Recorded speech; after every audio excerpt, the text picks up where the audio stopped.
So in the previous video we looked at how to access data for a specific space, for a specific sensor, and plot it in a fairly simple line graph. In this video we're going to take it a step further and we're going to start looking at how we can access simultaneously data from all the spaces and link it to a specific space. So we can do things like colour the space according to the data, or label the space according to its space type. So we're going to start by continuing with the previous file, but first of all saving it as, because we're going to delete some things. We're going to call this vis1, and we're going to delete the part that generates the line graph, which are grasshopper components. We're also going to delete the second Python component, but we're going to keep these sliders in this value list. And the first thing we're going to do is edit this component, this Python component, to allow us to access the metadata associated with each space.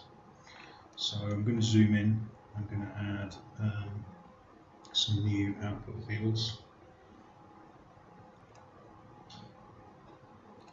It's worth just checking here that the file we're looking at is the small file, which should be, you can see here in my case I'm looking at the week, should be morning, which is much quicker. And so when it comes to adding these additional output parameters, we don't have to wait as long. So we're going to have space data, space type, so that's whether it's a corridor, an office, classroom, etc. What level it's on, its area, its maximum occupancy, and last of all, its ID.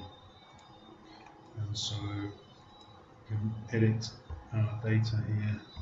So for each of these outputs, each one is going to be declared as an array. And I'm just going to quickly type those in. So there's each of the outputs, I think: spaces, space data, space type, level, area, max occupancy, ID. And then for each of those, we just simply need to append the relevant output with the attribute from the object. So I've just jumped ahead and added those in, so you don't have to sit and watch me type, but you should add those now to your code and pause the video. So you can see, just to revise this, that these values here, written as a string, correspond, or should correspond, with the names exactly as we have here. You can see here, I've noticed, we have space type with a capital T, and in our code we have a small t, so that needs to be a capital. And we can check this, and for each of those we should have 294 values, one for each space. We're going to make a small geometric change, so rather than return a curve here, we're going to create a surface, and we're going to do that with the Rhino geometry brep type, and this is called create planar breps, and we pass in the curve, and what this returns is an array of breps. And we can be fairly certain that we're going to be successful. If we were being very careful, we'd probably have some way of checking for errors here, but we only want to return the very first one in the array because there's only going to be one. So let's just test that. So now we can see we've got surfaces coming out. And so what we should do now, just to check this is working nicely, is use this data. The nice thing about these arrays is that they're all in the same order, so that the data associated with each space is corresponding. So close the editor, save the file, So for example, if we want to label our spaces, we can do this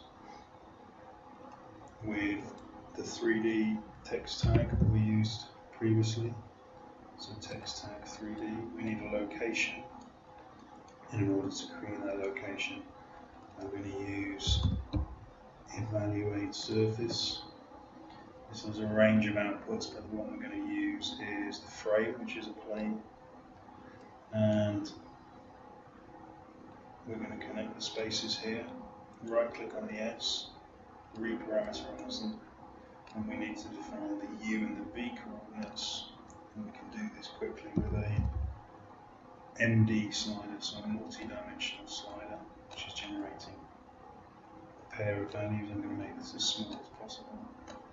Connect that to the UV. So this here now gives us a point and a plane, importantly orientated according to the surface. And then a space type is the name of the type. We can put our text on there. And the size here is 1. We're working in millimeters, so we probably need to make this about 500. So now we can see the tags, the name tags. So what we want to look at now is just in the same way that we're able to write the correct space type on each of our spaces, is how can we use the space data to define a color. And what we need is another script component, and this component is going to have a single input, or the first input, sorry, is going to be called the data. This is a list.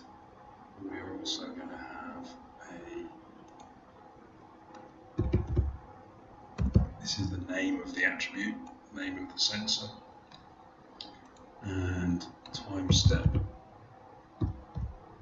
So this is going to represent one element in the array of data. So the array of data for each space is one element per time step. So the sensor here, we need to set the data type of that to be a string.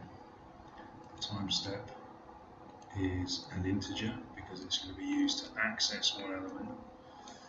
We can use our slider here with the 15, and we can use the value list for the sensor, and the data is coming in here.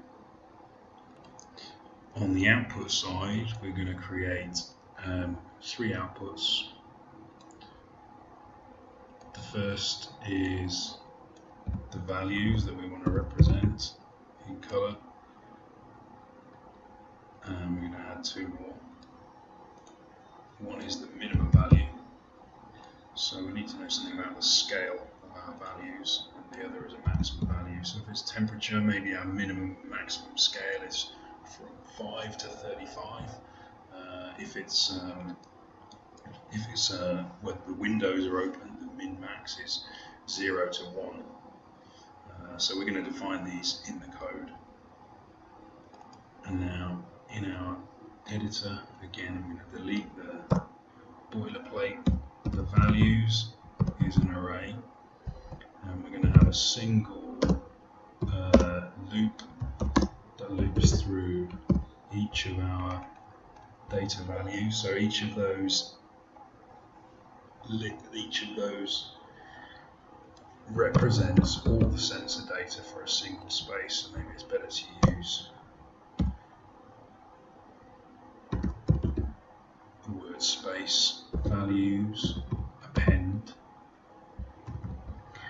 So we're going to say this space and at this time step and which sensor value,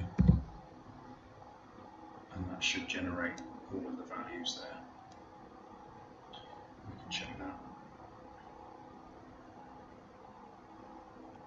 We also need to define our minimum maximum values, and I'm very quickly going to jump through this, and we're going to use a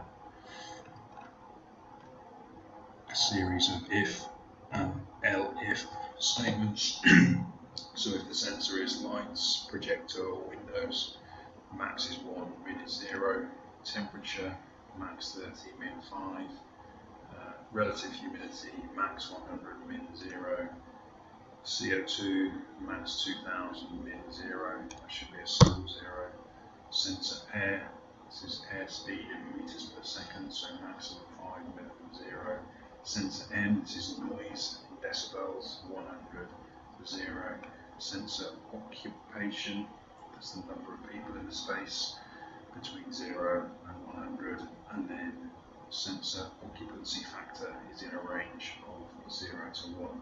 So I recommend just pausing and adding that set of code in there. Once you've done that, you can test it, make sure everything's working. And in the next video, we'll look at how to assign those values to determine colours for each of the spaces.